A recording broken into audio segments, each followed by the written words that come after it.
400 पार, इसी स्लोगन के साथ में बीजेपी चुनावी मैदान में उतरी है।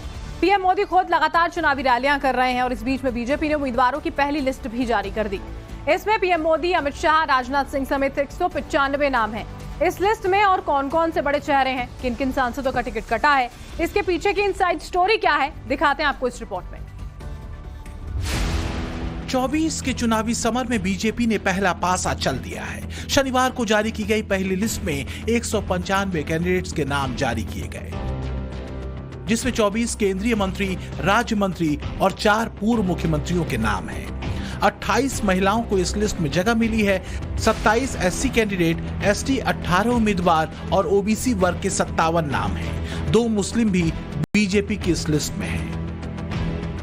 बीजेपी की लिस्ट में अनुभवी भी हैं, युवाओं को भी तरजीह दी गई है। 50 साल से कम उम्र वाले 47 उम्मीदवारों को पहली लिस्ट में शामिल किया गया है। जिन दिग्गजों के नाम का ऐलान किया गया उसमें प्रधानमंत्री नरेंद्र मोदी वाराणसी, अमित शाह गांधीनगर, राजनाथ सिंह लखनऊ से, मध्य प्रदेश के पूर्व सीएम शिवराज सिंह चौहान विदिशा से, गुना से ज्योतिरादित्य सिंधिया और अरुणाचल पश्चिम से किरण रिजिजू चुनाव लड़ेंगे।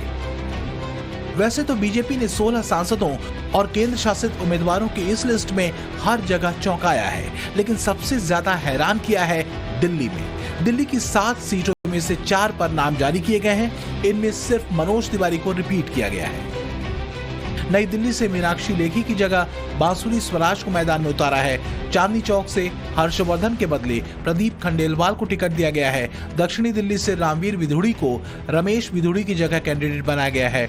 पश्चिमी दिल्ली से प्रवेश वर्मा की जगह कमलजीत सहरावत को मैदान में उतारा गया है। उत्तरी दिल्ली से मनोज तिवारी पहले की तरह बीजेपी की तरफ से फाइट करेंगे। दायित्व और जिम्मेदारी मिली है, लेकिन मैं जानती हूँ कि भारतीय जनता पार्टी का प्रत्येक कार्यकर्ता जान लगा के काम करेगा और फिर एक बार मोदी सरकार, अब की बार 400 पार। दिल्ली के बाद सबसे ज्यादा चर्चा हो रही है उत्तर प्रदेश की, जहां बीजेपी पहले ही लिस्ट में सबसे ज्यादा 51 कैंडिडेट्स का ऐलान कर चुकी है। बीजेपी ने लिस्ट में 47 सीटों पर पुराने चेहरे रिपीट किए हैं, तो 9 केंद्रीय मंत्री फिर से मैदान में हैं। इसके अलावा हारी हुई सीटों पर 4 नए कैंडिडेट्स के नामों का ऐलान किया गया है। चूंकि दिल्ली का रास्ता उत्तर प्रदेश से होकर गुजरता है, लिहाजा बीजेपी ने यूपी की एक-एक सीट की अच्छे से स्टडी की है। वाराणसी से नरेंद्र मोदी तीसरी बार चुनाव लड़ेंगे, तो अमेठी से स्मृति ईरानी बीजेपी के लिए फाइट करेंगी। पहली लिस्ट में यूपी से जो 4 नए उम्मीदवार हैं, उनमें श्रावस्ती से नृपेंद्र मिश्र के बेटे साकेत मिश्र हैं। बीएसपी छोड़कर बीजेपी में शामिल हुए रितेश पांडे को अंबेडकर नगर से टिकट दिया गया है। जौनपुर से कृपा शंकर सिंह को चुनावी मैदान में उतारा गया है, तो नगीना से ओम कुमार पर बीजेपी आलाकमान ने दांव चला है। बीजेपी को लगता है कि 2019 में जिस तरह मोदी लहर के जरिए उन्होंने यूपी में 62 सीटें जीती थी, उसी तरह इस बार यह आंकड़ा ज्यादा होगा। माना जा रहा है कि बीजेपी यूपी की 74 सीटों पर चुनाव लड़ेगी और बाकी की 6 सीटें गठबंधन के साथियों के लिए छोड़ सकती है।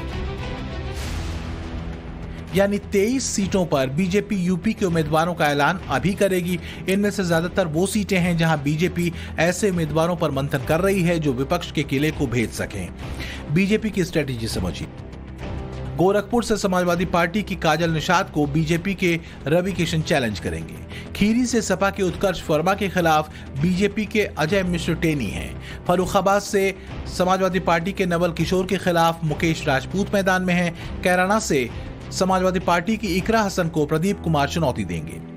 जिन्होंने किसानों को दिन दहाड़े उनके बेटे ने और लोगों ने टेनी ने मिलकर उनकी हत्या की, अभी वो मुकदमे चल रहे हैं।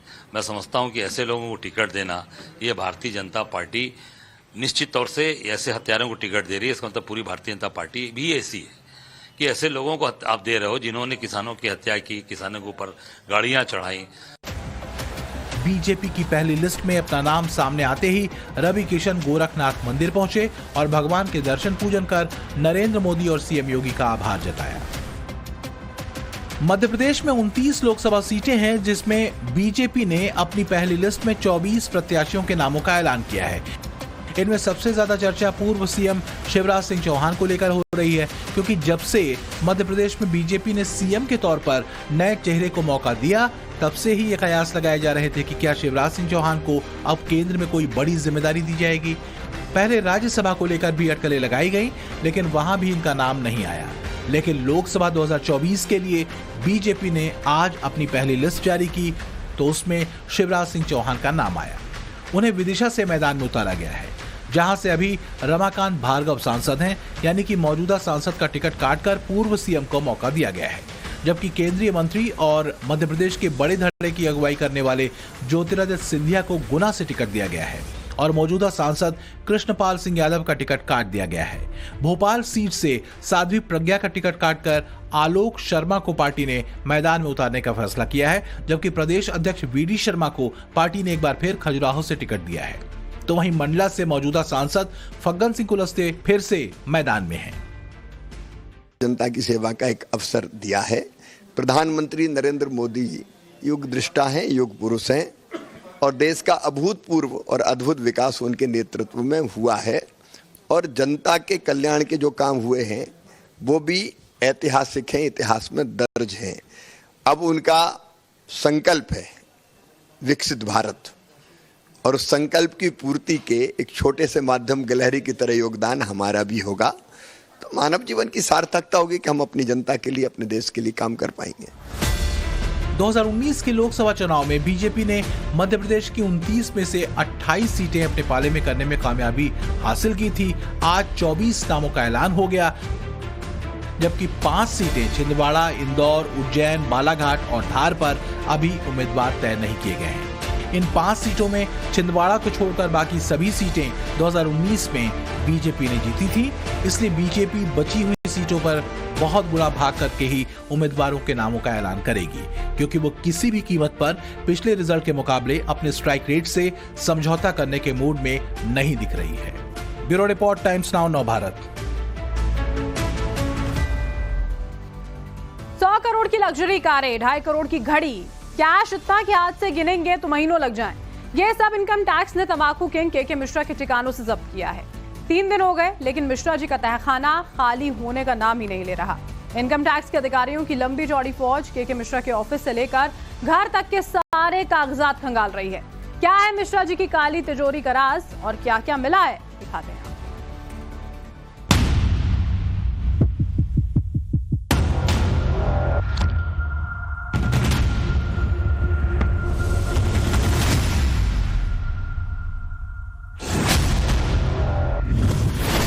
Lamborghini, Ferrari, Rolls Royce, Mercedes, 100 crore की कारें, 2.5 करोड़ की घड़ी, 7 करोड़ की ज्वेलरी, 5 करोड़ कैश। बिजनेसमैन है या कुबेर का खजाना की रेट खत्म ही नहीं हो रही। कैश, गाड़ियां, ज्वेलरी, डायमंड वॉच, सब कुछ निकलता जा रहा है। कानपुर के बंशीधर तंबाकू वाले मिश्रा जी के ठिकानों पर जब इनकम टैक्स ने छापा मारा तो अधिकारियों की आंखें फटी की फटी रह गईं। कैसे के मिश्रा ने काली कमाई का इतना बड़ा कारोबार खड़ा किया? इनकम टैक्स की रेड में तंबाकू किंग के तहखाने से और क्या क्या मिला? टैक्स चोरी की फाइल में कौन कौन सा राज छिपा है, ये सब आपको बताएंगे। गुटखे बैग में नोटों के पहाड़ का दीदार भी कराएंगे। लेकिन सबसे पहले आपको बताते हैं कि आखिर इनकम टैक्स के चक्रव्यूह में मिश्रा जी कैसे फंस गए। दरअसल के मिश्रा अपनी सालाना इनकम 15 से 20 करोड़ रुपए दिखाते थे, लेकिन कारोबार करोड़ों का करते थे, वो भी ज्यादातर कैश में। इसी की भनक इनकम टैक्स को लग गई। फिर क्या था, जब दिल्ली से लेकर कानपुर और मुंबई से लेकर गुजरात तक चोरी का तहखाना खुला तो क्या क्या मिला, ये देखिए। 100 करोड़ की लग्जरी कार, जिसमें Lamborghini, Ferrari, Rolls Royce Phantom, इन कारों की कीमत लाखों में नहीं करोड़ों में। रोल्स रॉयस फैंटम की कीमत करीब 16 करोड़ रुपए है। लैम्बोर्गिनी 4 करोड़ 90 लाख रुपए में आती है। मैक्लेरन की कीमत भी करीब 4 से 6 करोड़ के बीच है। और फरारी खरीदनी हो तो जेब से 4 से 6 करोड़ रुपए देने पड़ेंगे। ऐसी लग्जरी कारों का सपना तो हर कोई देखता है। आप और हम भले ही सपना देखते हो, लेकिन मिश्रा जी के घर पर इन कारों को आप साक्षात देख सकते हैं। वसंत विहार दिल्ली के जो ठिकाना है, जहाँ पे कई गाड़ियों का जखीरा जो है के मिश्रा का मिला है, और जो लग्जरी हाई हैंड्स कार है उनको यहाँ पे सीज किया गया। और आप देख सकते हैं कि लाइन से जो गाड़ियां पार्क की गई, इन सभी को आईटी ने सीज किया है। ऐसा आईटी के सूत्रों का कहना है कि यहाँ से अभी तक की रेड के अंदर करीब 4.5 करोड़ रुपए कैश, 2.5 करोड़ रुपए की ज्वेलरी और करोड़ों रुपए की गाड़ियां मिली हैं, जिसके अंदर रॉयल्स फैंटम कार जो 16 करोड़ रुपए की बताई जा रही है, लैम्बोर्गिनी 5 करोड़ की बताई जा रही है। इसके अलावा फरारी, मर्सिडीज, बीएमडब्ल्यू, ऐसी कई कार्स हैं जिनको करोड़ों की इनकी कीमत बताई जा रही है और उनकी कीमतों का आकलन किया जा रहा है। सभी गाड़ियों का नंबर जो आखिरी जो 4 डिजिट है 4018 है, ये लकी नंबर है या इसके पीछे और कोई फेयर है, इसको लेके भी आईटी की टीम जो है वो अभी जो है जांच कर रही है। आईटी की जो सूत्रों का कहना है कि ये कंपनी 1992 से रजिस्टर्ड है और इस कंपनी की जो आय है, अभी सालाना आय जो है वो करीब 100 से 150 करोड़ के बीच है। लेकिन जो कंपनी ने जो अपना टर्नओवर बताया है वो 15 से 20 करोड़ के बीच का बताया। तो तमाम जो कारें हैं वो यहाँ पे अब सीज कर ली गई हैं, तमाम प्रॉपर्टी सीज की गई हैं, तमाम डॉक्यूमेंट सीज किए गए। डॉक्यूमेंट्स के अंदर कुछ कच्ची रसीदें मिली हैं, जिससे पता लगाया जा रहा है कि जो बिल है वो कच्ची रसीदों के द्वारा दिए जाते थे और उससे टैक्स चोरी की जाती थी। अब आपको दिल्ली के वसंत विहार से राजेंद्र नगर लेकर चलते हैं। यहाँ भी के मिश्रा का घर है, जिसे इनकम टैक्स खंगाल चुकी है। न भारत का कैमरा भी ठीक उसी जगह पहुंचा जहां आयकर अधिकारी पहुंचे। दिल्ली के अंदर राजेंद्र नगर के उनके घर पे भी जो 2 दिन पहले रेड है वो हुई थी। ये देखिए उनका घर है, ग्राउंड फ्लोर है ये 595 राजेंद्र नगर का, और यहीं पे आयकर विभाग की टीम पहुंची थी। और उसके बाद तकरीबन बताया जा रहा है कि 2 घंटे तक जो टीम है वो अंदर मौजूद थी इसी घर के अंदर, और उसके बाद यहाँ उनके कुछ रिश्तेदारों से पूछताछ की गई थी। फिलहाल घर के अंदर कोई भी नहीं है। इसके अलावा अभी अगर आप देखेंगे तो घर पूरी तरीके से बंद है, लेकिन ये बताया जा रहा है कि इनके रिश्तेदारों से यहाँ पर आकर जो आयकर विभाग की टीम है उसने पूछताछ की थी और पूछताछ के बाद वो यहाँ से निकली थी। के मिश्रा की लग्जरी कारों का बेड़ा सिर्फ दिल्ली तक ही सीमित नहीं, उनके कानपुर वाले घर में ऐसी कई कारें खड़ी हैं जिन इनकम टैक्स जब्त कर चुका है। के मिश्रा जो है दीपावली के समय यहाँ पे अपनी फैमिली के साथ आते हैं और यहीं पे दीपावली सेलिब्रेट करते हैं। सो घर के अंदर जो तस्वीर हम दिखा रहे हैं, जो लग्जरी कारों की बात की जा रही थी, यहाँ पे भी 3 गाड़ियां खड़ी हैं। तस्वीरों में आपकी पहली गाड़ी दिखती होगी जिसका नंबर जो है 4018 है। इसके पीछे 2 गाड़ियां और एक पोर्शे भी खड़ी है, और कहा जा रहा है कि इस तरह की लग्जरी गाड़ियां जो उनके वसंत विहार वाले जो दिल्ली का आवास है वहां से भी मिली है, जिनकी कीमत जो है कई करोड़ है।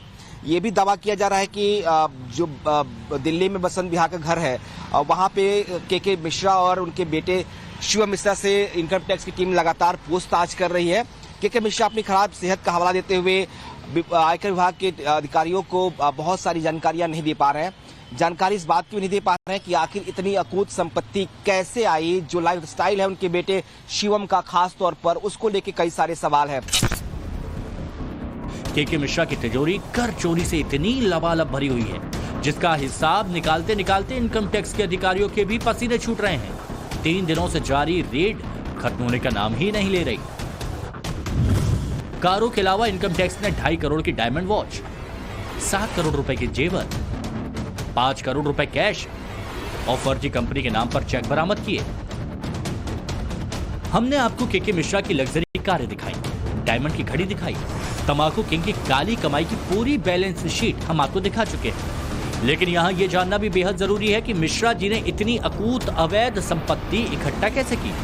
कहा जा रहा है कि के मिश्रा कच्ची पर्ची बनाकर माल का लेन देन करते थे। इनकम टैक्स के अधिकारियों को शक है कि इसी से उन्होंने करोड़ों रुपए का इनकम टैक्स की चोरी की। इसलिए अधिकारी उनके ऑफिस की फाइलों को खंगालने में लगे हैं।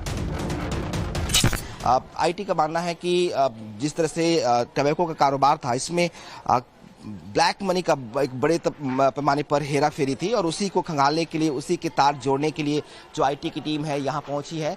जो उनके ऑफिस में काम करने वाले लोग हैं, जो उनसे एसोसिएट्स हैं, उनसे पूछताछ की जा रही है ताकि जो है दस्तावेज जो है वो इकट्ठी किए जा सके।